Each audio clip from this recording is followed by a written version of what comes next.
وہ راستے میں کچھ نہیں بولی، لیکن لیلا اسے یقین دلاتی رہی کہ یارم کو صرف پھنسانے کی کوشش کی جا رہی ہے، جبکہ معصومہ پریشان بیٹھی ہوئی تھی۔ اسے اندازہ بھی نہیں تھا کہ سارم کچھ ایسا کرنے والا ہے۔ روح جب گھر پہنچی تو دروازہ پہلے سے کھلا تھا، جبکہ لیلا کا ابھی واپس جانے کا ارادہ نہ تھا۔ وہ یارم کو ساری سچویشن بتا کر واپس جانا چاہتی تھی۔ دروازہ کھلا دیکھ کر روح پریشان ہو گئی، لیکن اندر آتے ہی جو تھپڑ اس کی گال پر پڑا تھا، اس کے لیے وہ بالکل بھی تیار نہ تھی۔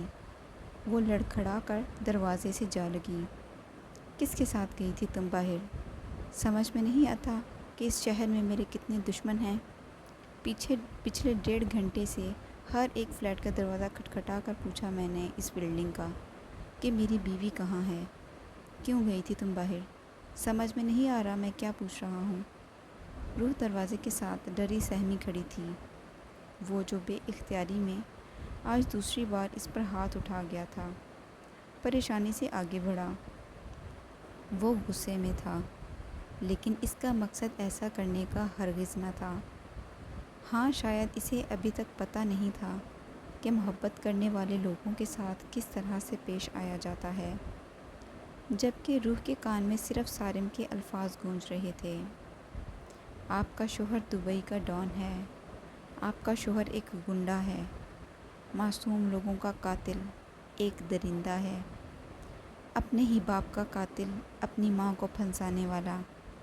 الفاظ اس کے ذہن میں گونج رہے تھے، جبکہ اگلے ہی لمحے وہ زمین بوس ہو چکی تھی۔ روح اس کے سامنے دروازے سے لگی زمین پر پڑی تھی۔ وہ تیزی سے آگے بڑھا اور اس کا گال تھپ تھپانے لگا۔ روح، کیا ہوا ہے تمہیں؟ بولو کیا ہوا ہے تمہیں؟ روح میری جان، کیا ہوا ہے تمہیں؟ کیا ہوا ہے اسے؟ اب وہ لیلا کی طرف دیکھ کر چلایا تھا۔ میں نے کچھ نہیں کیا ڈیول، میرا یقین کرو، میں نے کچھ نہیں کیا۔ لیلا بوکھلا کر اس کی طرف آئی تھی اور جلدی سے روح کو دیکھنے لگی۔ لیلا، اگر میری روح کو کچھ بھی ہوا تو میں تمہیں جان سے مار ڈالوں گا، اور تمہاری سوچ سے زیادہ خطرناک موت ملے گی تمہیں۔ یہ بات یاد رکھنا۔ ڈیول، خدا کے لیے میرا یقین کرو، میں نے کچھ نہیں کیا۔ روح بالکل ٹھیک تھی میرے ساتھ۔ ہم نے تو راستے میں بھی کچھ نہیں کھایا۔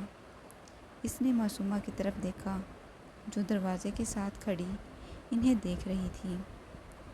اس نے جلدی سے ہاں میں گردن ہلائی۔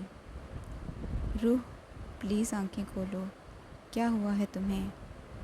سر، ہم نے روح کو کچھ نہیں کیا۔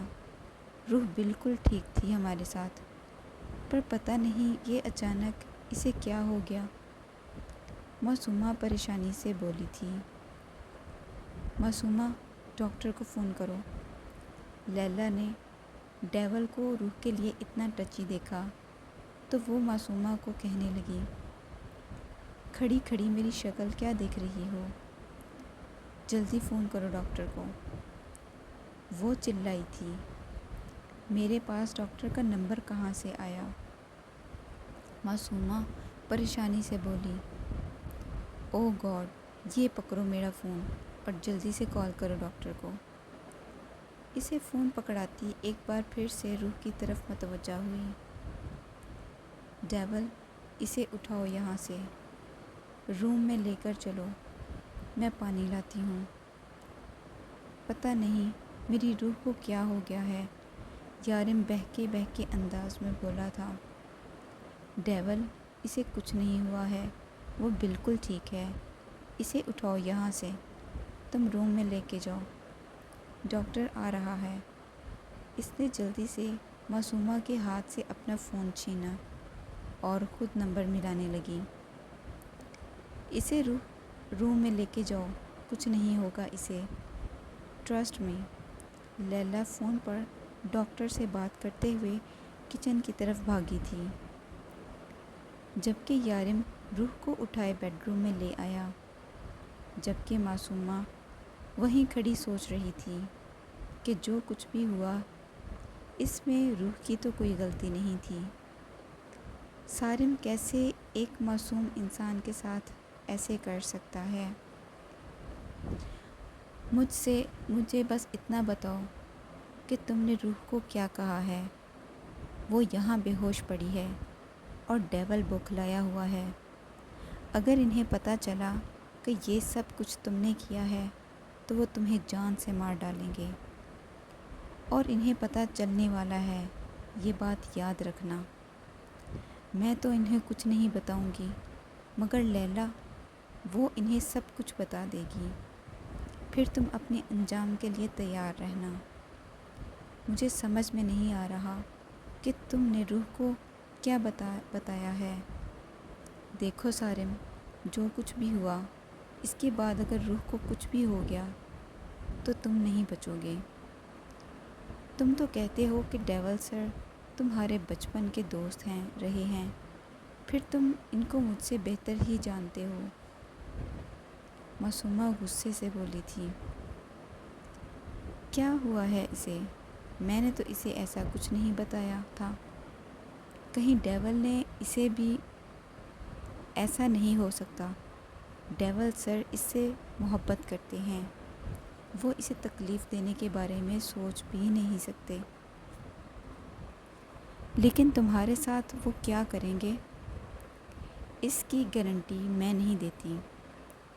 اس کی بات کاٹتے ہوئے وہ جلدی سے بولی اور بات ختم کر کے فون کاٹ چکی تھی۔ وہ جیسے ہی پلٹی، سامنے خضر کھڑا تھا۔ کس سے بات کر رہی تھی تم؟ خضر نے پوچھا۔ میں دراصل میں اپنی امی سے بات کر رہی تھی۔ وہ بمشکل مسکرائی تھی۔ امی سے اس طرح سے بات کرتے ہیں؟ خضر دونوں ہاتھ سینے پر باندھے اس کے سامنے کھڑا تھا۔ ہاں، میں شارف، آپ دونوں یہاں کب آئے؟ اس نے بات بدلنا چاہی اور ساتھ پیچھے کھڑے شارف کو آواز دی، جو باہر گاڑی روک کر اندر کی طرف بڑھ رہا تھا۔ تم یہاں باہر کیوں کھڑی ہو؟ اندر چلو۔ لیلا نے ہمیں کال کی تھی کہ روح بے ہوش ہے، کیا ہوا ہے اسے؟ وہ اس سے پوچھنے لگا۔ میں اپنی امی سے بات کر رہی تھی، پاکستان میں، اس نے خضر کو دیکھتے ہوئے کہا۔ پتہ نہیں اسے کیا ہوا ہے، چلو چل کے دیکھتے ہیں۔ اس نے شارف کو چلنے کا اشارہ کیا تو وہ آگے چل دیا۔ تمہیں امی سے بات کرنے کی بالکل تمیز نہیں ہے معصومہ۔ ماں سے اس طرح بدتمیزی سے بات نہیں کی جاتی۔ وہ اسے جتاتے ہوئے بولا اور مسکرا کر آگے چل گیا۔ جبکہ اس کی بات سن کر معصومہ اندازہ لگا چکی تھی کہ وہ اس کی اور سارم کی مکمل بات سن چکا ہے۔ ڈاکٹر آیا اور روح کو چیک کیا۔ انہوں نے کسی بات کی ٹینشن لی ہے، کوئی بات ہے جو ان کے سر پر سوار ہو چکی ہے۔ ایسا کہنا بہتر ہوگا کہ ان کا ذہن اس بات کو قبول نہیں کر پا رہا اور ٹینشن لینے کی وجہ سے یہ بے ہوش ہوئی ہیں۔ آپ کوشش کریں کہ انہیں ہر قسم کی سٹریس سے دور رکھا جائے۔ یہ جتنی ٹینشن لیں گی اتنی ہی بیمار ہوں گی، اور جسمانی طور پر یہ بہت کمزور ہیں۔ آپ ان کی خوراک کا بھی خاص خیال رکھیں۔ میں آپ کو دوائی لکھ کے دے رہا ہوں، پر ایک بار ان کا ہسپتال میں بھی چیک اپ کروا لیجیے گا۔ ڈاکٹر اسے تفصیل بتا کر اپنا بیگ اٹھانے لگا۔ یہ ان کا کرائم ڈاکٹر تھا جو اکثر ان کے کیس حل کرتا تھا۔ کس بات کی ٹینشن ہو سکتی ہے روح کو؟ شارف ڈاکٹر کو نیچے چھوڑنے گیا تھا جب خضر نے اس سے پوچھا۔ مجھے نہیں پتا، میں تو اسے سرپرائز دینے کے لیے جلدی گھر واپس آیا تھا، یہاں دیکھا تو کوئی تھا ہی نہیں۔ وہ لیلا اور معصومہ کے ساتھ باہر گئی تھی، واپس آئی تو مجھے الجھی ہوئی لگ رہی تھی۔ لیکن میں نے اپنا غصہ اس پر نکال دیا۔ لیکن خضر یہ تھپڑ کی وجہ سے نہیں ہوا۔ لیلا اور معصومہ کہاں ہیں؟ اس نے پوچھا۔ باہر بیٹھی ہیں۔ خضر نے باہر کی طرف اشارہ کیا، جبکہ وہ فوراً ہی باہر نکل آیا تھا۔ میں دوسری دکان میں تھی۔ معصومہ کے ساتھ انسپکٹر صارم تھا۔ وہاں میں نہیں جانتی انسپکٹر صارم نے اس سے کیا کہا، لیکن روح کو دیکھ کر مجھے یہ اندازہ ہو گیا تھا کہ وہ اس سے تمہارے خلاف کچھ بکواس کر رہا تھا۔ میں ایک لمحہ ضائع کیے بغیر اسے اپنے ساتھ لے آئی تھی، یہاں تک کہ گاڑی میں بھی اسے سمجھاتی رہی کہ انسپکٹر صارم صرف تمہیں پھنسانے کی کوشش کر رہا ہے، تم اسے اپنے ساتھ لے کر ہی کیوں گئی تھی؟ وہ غصے سے دھاڑا تھا۔ اسے بتانے کے لیے کہ میں اس سے زیادہ خوبصورت ہوں، اس پر یہ ظاہر کرنے کے لیے کہ وہ اتنی خوبصورت نہیں ہے کہ تمہارے ساتھ جچے۔ میں اسے یہ بتانا چاہتی تھی کہ ایک خوبصورت مرد کے ساتھ ایک خوبصورت عورت ہی اچھی لگتی ہے، اور خوبصورتی کا معصومیت سے کوئی لینا دینا نہیں۔ میں اسے بتانا چاہتی تھی کہ وہ تمہارے لائق نہیں ہے۔ میں اسے بتانا چاہتی تھی کہ چٹاخ، تمہاری ہمت کیسے ہوئی؟ اب تم مجھے بتاؤ گی کہ مجھے کس کے ساتھ رہنا ہے اور کس کے ساتھ نہیں۔ لیلا دور زمین پر گری تھی۔ یارم تیزی سے اس کی طرف بڑھا، لیکن خضر نے اسے تھام لیا۔ اگر مجھے تمہارا احساس نہ ہوتا نا خضر، تو میں اسے جان سے مار دیتا۔ وہ اس کی طرف دیکھ کر دھاڑا تھا۔ ڈیول، میری بات سنو، یہ صحیح وقت نہیں ہے، ہم بعد میں دیکھیں گے ان کو۔ وہ اسے سمجھانے لگا۔ فی الحال تم روح کے بارے میں سوچو۔ ڈاکٹر نے کیا کہا تھا کہ کچھ ہی دیر میں اسے ہوش آ جائے گا، اور اگر ہوش میں آنے کے بعد اس نے تمہیں اس طرح سے دیکھا تو اس کا شک یقین میں بدل جائے گا۔ اور ہم تو یہ بھی نہیں جانتے کہ صارم نے اسے کیا کچھ بتایا ہے۔ ابھی صبر سے کام لو، اور تم دونوں نکلو یہاں سے۔ وہ معصومہ اور لیلا کی طرف دیکھ کر بولا تھا، جاؤ یہاں سے۔ وہ پھر سے بولا تو لیلا فوراً وہاں سے نکلنے لگی۔ اسے جاتا دیکھ کر معصومہ بھی اس کے پیچھے آئی۔ ایک بات یاد رکھنا، اگر روح کو کچھ بھی ہوا تو میں تمہیں زندہ زمین میں گاڑ دوں گا۔ وہ اسے جاتا دیکھ کر بولا تھا۔ اسے کچھ نہیں ہوگا ڈیول، کیونکہ آج میں یہ بات سمجھ چکی ہوں کہ میں چاہے مر کر بھی واپس آ جاؤں تب بھی تمہیں حاصل نہیں کر پاؤں گی۔ اتنے سالوں میں صرف میں نے تم سے محبت کی، میں نے کبھی تمہیں کسی سے محبت کرتے نہیں دیکھا۔ آج میں نے تمہاری محبت دیکھی ہے۔ وہ لڑکی تمہیں خود سے عشق کرنے پر مجبور کر گئی، تو پھر مجھے بھی تمہاری یہ بات ماننی پڑے گی کہ اس لڑکی میں کچھ تو ایسا تھا جو مجھ میں نہیں۔ تم مجھ سے بہت محبت کرتے ہو، شاید اس محبت سے زیادہ جو محبت میں تم سے کرتی ہوں۔ اور یقین کرو، اگر تمہاری محبت کے لیے مجھے مرنا بھی پڑا تو میں مر جاؤں گی۔ تمہاری روح، وہ مسکرائی، مگر آنسو اس کی مسکراہٹ کا ساتھ نہیں دے رہے تھے۔ تمہاری محبت کو کچھ نہیں ہوگا۔ لیلا اپنے آنسو صاف کرتی وہاں سے باہر نکل گئی۔ روح کو ہوش آیا تو یارم اس کے قریب بیٹھا تھا۔ روح کو وہ بکھرا بکھرا محسوس ہوا۔ یارم، وہ انسپکٹر کہہ رہا تھا۔ روح اٹھ کر بیٹھنے لگی جب یارم نے اسے اپنے سینے میں بھینچ لیا۔ بکواس کرتا ہے وہ، سب جھوٹ ہے۔ تم مجھ پر یقین ہے نا؟ روح، تم میری بات سنو، یقین کرو، سب مجھے پھنسانا چاہتے ہیں۔ میں نہیں جانتا میں نے ان کا کیا بگاڑا ہے، بس وہ لوگ میرے پیچھے پڑے ہیں۔ مجھے نہیں پتا کہ وہ مجھ سے کیا چاہتے ہیں، لیکن تم میرا یقین کرو۔ مجھے لیلا نے بتایا کہ انسپکٹر سارم تم سے ملا ہے۔ وہ میرے خلاف جھوٹے ثبوت بنا کر مجھے پھنسانا چاہتا ہے۔ وہ بہت چالاک آدمی ہے۔ وہ تمہیں مجھ سے دور کر دے گا۔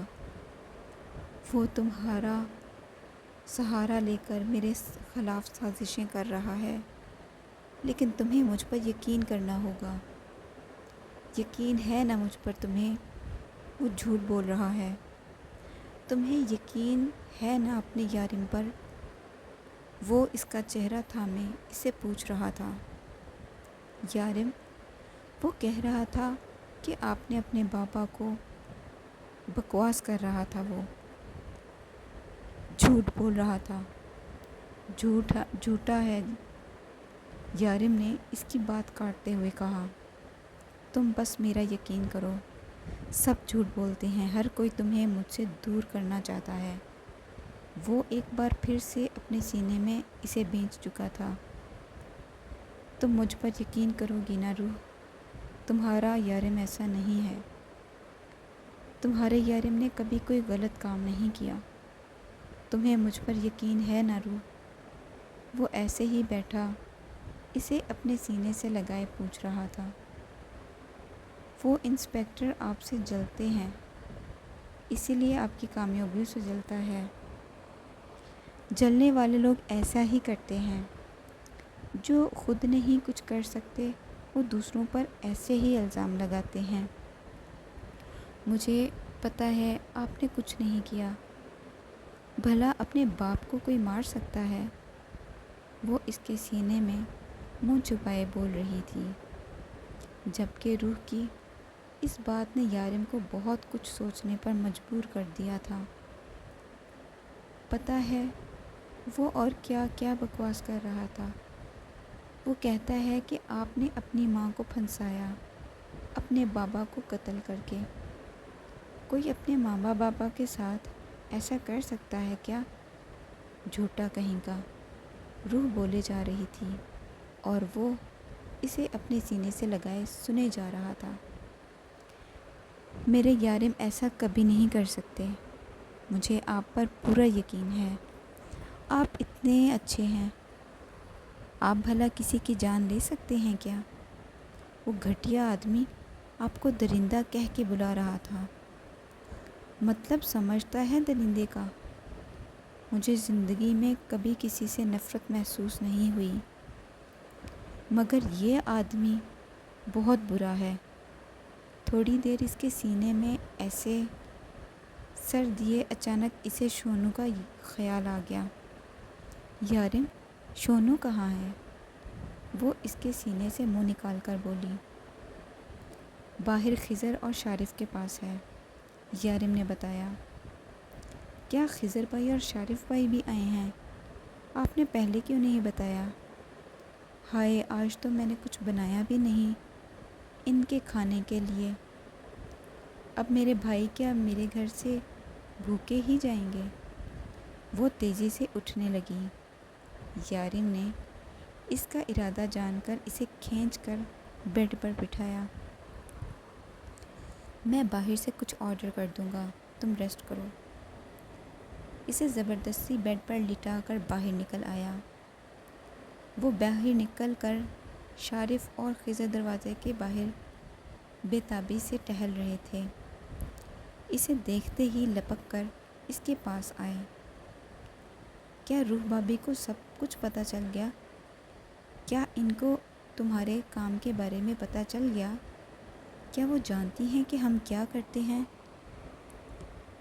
کیا سارم نے سب کچھ بتا دیا؟ کبھی خضر تو کبھی شارف سوال پر سوال کیے جا رہے تھے۔ سکون کا سانس لو، اسے کچھ بھی پتہ نہیں ہے۔ ہاں، سارم نے اسے سب کچھ بتا دیا تھا ہمارے بارے میں، لیکن یہ الگ بات ہے کہ اس نے سارم سے زیادہ مجھ پر بھروسہ کیا ہے۔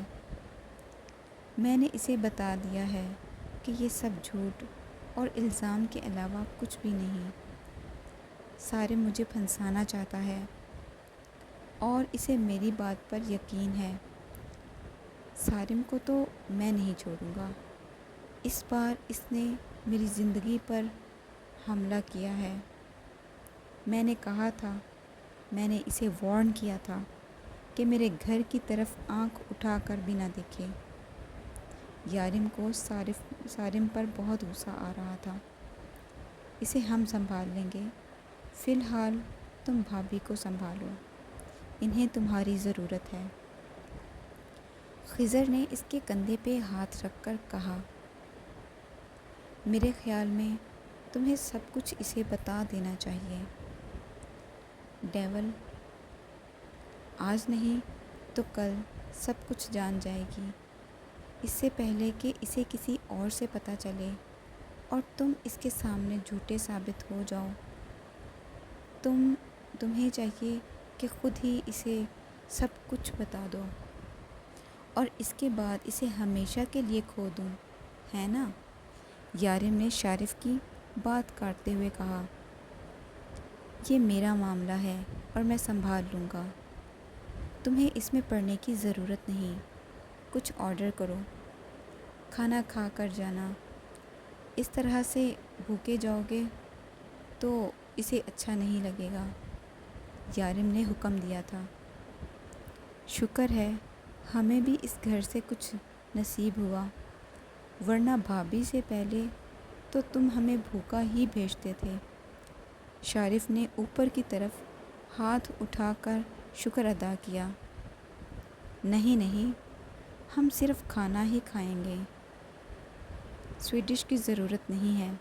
شارف نے اس کا ہاتھ اپنے سے دور کرتے ہوئے کہا، اور بھی کچھ کھانا ہے؟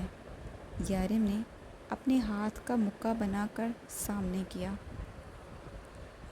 صبح روح کی آنکھ کھلی تو یارم اس کے ساتھ نہیں تھا۔ ایک نظر پورے کمرے پر ڈال کر اٹھ کر باہر آئی۔ اس کا ارادہ شونو کے پاس جانے کا تھا۔ یہ کیا؟ یارم صبح ہی چلے گئے، ناشتہ بھی نہیں کیا۔ ابھی اس نے دروازہ کھول کر باہر قدم رکھا ہی تھا کہ اسے کچن سے آوازیں آنے لگیں۔ شونو تو کچن میں نہیں جاتا، یقیناً یارم ہی ہوگا۔ وہ اس طرف آئی تو یارم کھڑا ناشتہ بنانے میں مصروف تھا۔ یارم، میں اٹھ تو گئی تھی، آپ ہٹیں پیچھے، میں بناتی ہوں۔ وہ اس کے ہاتھ سے چائے کا کپ لیتے ہوئے بولی، تم آرام کرو، تمہیں آرام کی ضرورت ہے۔ ڈاکٹر نے کہا ہے کہ تم بہت کمزور ہو، اور میں بھی بالکل ڈاکٹر کی طرح ہی سوچتا ہوں، بہت کمزور ہوتی جا رہی ہو، کچھ کھایا پیا کرو۔ تمہارے علاوہ کوئی نہیں ہے میرے پاس جو مجھے میرے یارم کہہ کر بلائے گا اور میرے ڈمپل سے پیار کرے گا۔ یارم نے اس کا گال چومتے ہوئے کہا اور اس کے ہاتھ سے کپ لے لیا۔ آپ کو کام پہ جانے کے لیے دیر ہو رہی ہے، لائیں دیجیے میں بناتی ہوں۔ روح نے ایک بار پھر ناکام سی کوشش کی۔ آرام سے بیٹھ جاؤ، میں کہیں نہیں جا رہا۔ جب تک کہ تم بالکل ٹھیک نہیں ہو جاتی میں کام پر نہیں جاؤں گا۔ یارم نے چائے کپ میں انڈیلتے ہوئے کہا۔ اتنے میں اس کا فون بجنے لگا۔ اس نے روح کو فریش ہونے کے لیے بھیجا اور فون کی طرف متوجہ ہوا۔ دیکھا تو خضر اسے کال کر رہا تھا۔ وہ ایک ہاتھ سے ناشتہ کی ٹرے اٹھا کر باہر آیا اور اور دوسرے ہاتھ میں فون سے خضر سے بات کرنے میں مصروف ہو چکا تھا۔ وہ بھی چھوٹے چھوٹے قدم اٹھاتی روم میں آئی۔ تم کب تک آؤ گے ڈیول؟ ہمیں وکرم دادا کو ریسیو کرنے کے لیے بھی جانا ہے۔ خضر نے کہا، تم اور شارف چلے جاؤ، اور ہاں، معصومہ کو بھی ساتھ لے جانا۔ میں آج نہیں آ سکتا۔ جب تک روح ٹھیک نہیں ہو جاتی تب تک میں نہیں آؤں گا۔ ڈیول، یہ تم کیا کہہ رہے ہو؟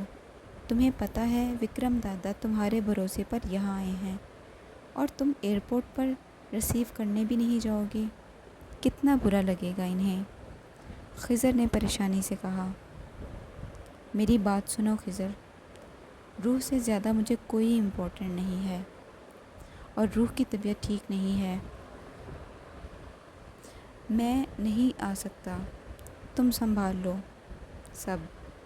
وہ اتنا کہہ کر فون بند کر چکا تھا جبکہ روح منہ ہاتھ دھو کر واپس آئی تھی۔ بیٹھو اور کھاؤ۔ یارم نے اس کے لیے کرسی گھسیٹ کر اسے بٹھایا اور اسے اپنے ہاتھ سے ناشتہ کروانے لگا۔ یارم، آپ کے والدین کہاں ہیں؟ ناشتے کے دوران اچانک سوال پر یارم کے ہاتھ رکے تھے، پھر اس کے چہرے پر کھوجتی نظروں سے کچھ دیکھنے لگا، لیکن وہاں سوائے بھروسے کے اور کچھ نہ تھا۔ پھر سنبھل کر بولا، میرے بابا کی ڈیتھ ہو چکی ہے اور ماں پاکستان میں رہتی ہیں۔ میں نے بہت کوشش کی انہیں یہاں لے آؤں، لیکن وہ یہاں نہیں آنا چاہتی۔ انہیں اپنا وطن بہت عزیز ہے۔ یارم کے لہجے میں اپنی ماں کے لیے پیار ہی پیار تھا۔ یارم، میری ان سے بات کروائیں نا۔ پتہ نہیں روح کو کیا سوجی کہ فرمائش کر بیٹھی۔ وہ مجھ سے بات نہیں کرتی۔ وہ میرے یہاں رہنے پر مجھ سے ناراض تھیں، اور میرے یہاں رہنے کی وجہ سے وہ مجھ سے روٹھی ہوئی ہیں۔ مجھ سے بالکل بات نہیں کرتی۔ یارم مسکرایا تھا۔ آپ مجھے ان سے ملوائیے نا، میں منا لوں گی، روح نے یقین سے کہا۔ منہ کھولو اور کھانا کھاؤ۔ بہت باتیں کرنے لگی ہو، کھاتے ہوئے باتیں، سوتے ہوئے باتیں، ڈرائیونگ میں باتیں۔ تمہاری باتیں کبھی ختم نہیں ہوتی کیا؟ وہ اسے زبردستی کھانا کھلاتے ادھر ادھر کی باتوں میں لگانے میں کامیاب ہو چکا تھا۔ آج اپنی ماں کے بارے میں بات کرتے وہ کتنا بے سکون تھا، یہ وہی جانتا تھا۔ چاہ کر بھی روح کو نہیں بتا پایا کہ اس کام کی وجہ سے اس کی ماں اس کے پاس نہیں رہتی۔ ڈیول، کہاں ہیں تم لوگ؟ مجھے ٹھیک سے پتہ نہیں، بتا کیوں نہیں رہے؟ ایک تو وہ مجھے لینے ایئرپورٹ نہیں آیا، جبکہ وہ جانتا ہے میں اس کے بھروسے یہاں آیا ہوں۔ وہ تو اتنا غیر ذمہ دار کبھی نہ تھا۔ وکرم دادا بھی آ کر ڈیول کے آفس میں اس کی سیٹ پر بیٹھا تھا۔ یہ ہمت صرف دادا میں ہی تھی۔ دادا، آپ آرام کریں، ڈیول سے آپ کی انشاءاللہ شام میں ملاقات ہوگی۔ وہ کوئی ضروری کام نمٹانے گیا ہے۔ مجھ سے بھی ضروری کام؟ اس کے لیے کوئی کام ہے؟ حیرت ہے ویسے۔ اسے میرا پیغام دے دو کہ مہمانوں سے ضروری اور کچھ نہیں ہوتا۔ دادا مسکرائے تھے۔ جی دادا، جو حکم۔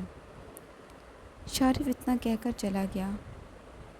تم لوگوں کی ٹیم میں تو ایک لڑکی بھی تھی نا، جو پچھلے سال میں آیا تھا تو وہ تم لوگوں کے ساتھ تھی، وہ بھی آج نہیں ہے۔ پسند کرتی ہے نا ڈیول کو؟ دادا نے مسکراتے ہوئے پوچھا۔ جی دراصل وہ اس کی طبیعت ٹھیک نہیں تھی، اسی لیے آج چھٹی پر ہے، خضر نے بات سنبھالتے ہوئے کہا۔ اور وہ تیمور کو جو میرے آدمی کے خلاف ثبوت ملے تھے، اس کا کیا؟ دادا نے پوچھا۔ آپ فکر نہ کریں، ہم اس کا حل نکال چکے ہیں۔ خضر مسکرایا تھا۔ ڈیول کے کہنے پر وہ سارے ثبوت انسپکٹر سارم تک پہنچا چکا تھا اور اس کے بیٹے کے دوست کو سزا بھی ہو چکی تھی، لیکن اس کے باوجود بھی ڈیول نے کچھ ایسا حل ڈھونڈا تھا کہ دادا کا آدمی آسانی سے نکل آئے۔ ڈیول نے راشد کے بھائی وسیم کو کیوں مارا، یہ تو میں جانتا ہوں، کوئی بہت بڑی وجہ ہوگی، لیکن پھر بھی اتنی بے دردی سے مارا؟ مجھے ڈیول سے بات کرنی ہے، اسے بلاؤ یہاں۔ جو بھی ضروری کام ہے بعد میں کر لے گا، فی الحال اسے کہو سب سے ضروری کام اس کا یہاں ہونا ہے، اپنے دادا کے پاس۔ خضر ہاں میں گردن ہلا کر چلا گیا۔ ہزار کہنے کے باوجود یارم نے باہر سے ہی کھانا آرڈر کیا تھا۔ یارم کیا ہو گیا ہے؟ اب میں اتنی بیمار نہیں ہوں، آپ نے تو مجھے صدیوں کا بیمار کر دیا ہے، روح روٹھے ہوئے لہجے میں بولی۔ آج اس نے بالکل چھونو کے بارے میں بات نہیں کی تھی، کیونکہ وہ سمجھ چکی تھی کہ یارم اپنے ہوتے ہوئے شونو کا ذکر برداشت نہیں کرتا۔ جب تک تم بالکل ٹھیک نہیں ہو جاتی، خبردار جو کسی کام کو ہاتھ لگایا۔ حالت دیکھو اپنی، اتنی کمزور ہو تم۔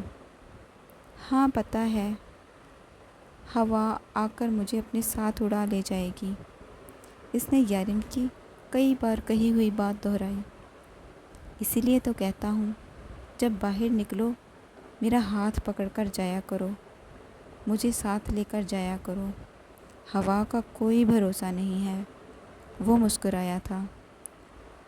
یارم، مجھے فاطمہ بی بی سے بات کروا دیں، اب تک تو انہوں نے امی کا نمبر لے لیا ہوگا۔ وہ جو کئی دنوں سے بات کرنا چاہتی تھی، آج اس کا اچھا موڈ دیکھ کر کہہ ہی ڈالی۔ بیبی، اس وقت میری اور تمہاری بات ہو رہی ہے نا، فی الحال چھوڑ دو ان سب کو، میرے بارے میں بات کرو۔ وہ اسے مزید اپنے قریب کھینچتے ہوئے بولا۔ آپ کے بارے میں تو ٹھیک ہے، مجھے اپنی امی سے میری بات کروائیں، وہ ضدی انداز میں بولی۔ یارم نے اپنی جیب سے فون نکالا، کوئی نمبر ڈھونڈا اور ڈائل کر کے اس کے ہاتھ میں پکڑا کر خود اٹھ گیا۔ بات کرو، تمہاری فاطمہ بی بی کا نمبر ہے، تمہارے فون کرنے کے بعد نہ جانے کتنی بار انہوں نے اس نمبر پر فون کیا، بیزی ہونے کی وجہ سے میں اٹھا نہیں سکا۔ آج تم بات کر لو، 10 منٹ میں بات ختم ہو جانی چاہیے، آج کا دن صرف میرا ہے، جلدی کرو، کہہ کر باہر چلا گیا۔ جبکہ روح اب فاطمہ بی بی سے بات کر رہی تھی۔ روح، میری جان، میرے بچے، کیسی ہے تو؟ کتنی بار تجھے فون کیا مگر کسی نے اٹھایا ہی نہیں۔ فاطمہ بی بی نے اس کا حال و خیریت پوچھنے کے بعد کہا، فاطمہ بی بی، یہ میرے شوہر کا نمبر ہے، وہ بیزی تھے نا، اسی لیے آپ کا فون نہیں اٹھا سکے۔ آج بھی میری طبیعت خراب تھی، اس لیے وہ گھر پر رک گئے، تب آپ سے بات ہو رہی ہے۔ خیال رکھتا ہے وہ تیرا؟ کیسا ہے؟ غصہ تو نہیں کرتا، ہاتھ تو نہیں اٹھاتا تجھ پہ؟ ان کے لہجے میں ماں والی فکر تھی۔ روح بے اختیار مسکرائی۔ کاش یہ عورت سچ میں میری ماں ہوتی۔ میں بالکل ٹھیک ہوں اور وہ میرا بہت خیال رکھتا ہے، بہت پیار کرتے ہیں مجھ سے۔ پتہ ہے، ذرا سی بیمار ہو جاؤں تو کسی کام کو ہاتھ تک نہیں لگانے دیتے، سر پہ سوار ہو کے زبردستی کھانا کھلاتے ہیں۔ روح شرماتے ہوئے بتا رہی تھی۔ ماشاء اللہ، اللہ تم دونوں میں ایسے ہی پیار قائم رکھے۔ مجھے تجھ سے یہی امید تھی۔ مجھے یقین تھا تیری معصوم شکل تیرے شوہر کو کسی دوسرے کے پاس نہیں جانے دے گی۔ اسی لیے تو اللہ نے تجھے ان جاہل لوگوں سے نکالا۔ اللہ تیرے شوہر کے دل میں تیری محبت کی اور برکت ڈالے۔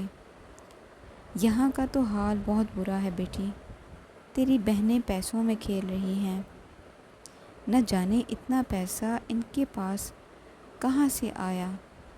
تیری ماں تو روز روتی ہے، کہتی ہے کوئی بہت بڑی غلطی کر دی اس نے۔ تیری بہنیں تو رات گھر واپس ہی نہیں آتی۔ فون نمبر لے لیا تھا میں نے، کاپی پینسل اٹھا تو تجھے لکھوا دیتی ہوں۔ ان کے کہنے پر اس نے فوراً ہی یارم کی کوئی پاس پڑی کام والی فائل نکالی اور اس کے پاس پڑی پینسل سے لکھنے لگی۔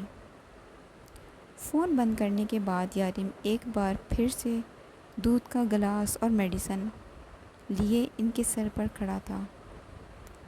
یارم میں ٹھیک ہو چکی ہوں، اسی لیے اس نے جلدی سے کہا، جانتا ہوں لیکن یہ کورس تمہیں پورا کرنا ہوگا تاکہ تم پھر سے بیمار نہ ہو۔ زبردستی خود ہی اپنے ہاتھ سے اس کے منہ میں دوا رکھتا دودھ پلانے لگا۔ ویسے یہ دودھ کتنے مزے کا ہوتا ہے نا۔ روح کو واقعی دودھ بہت پسند تھا۔ اچھا ایسی بات ہے تو یہ پورا گلاس ختم کرو اور روز رات سونے سے پہلے پیا کرو۔ یارم نے باقی بچا ہوا دودھ پھر بھی اسے پلایا۔ اب تم آرام کرو، اس کا ماتھا چوم کر اٹھنے لگا۔ رکیں یارم، مجھے امی سے بات کرنی ہے۔ یہ میں نے نمبر لے لیا۔ تم نے اس فائل پر نمبر لکھ دیا؟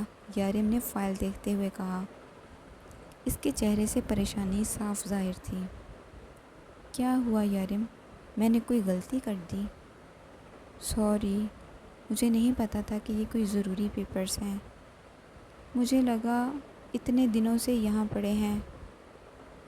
بہت بڑی غلطی ہو گئی مجھ سے۔ اس سے پہلے کہ روح اپنے رونے کا شغل جاری کرتی، یارم مسکرا دیا۔ تم سے زیادہ امپورٹنٹ نہیں تھا، اور یہ کام ہر 2 منٹ کے بعد شروع مت کر دیا کرو۔ اس نے کا چہرہ صاف کرتے ہوئے کہا۔ امی سے بعد میں بات کر لینا، پہلے میں ذرا آفس فون کر لوں۔ اس نے کمبل ٹھیک کیا اور فون اٹھا کر باہر آ گیا۔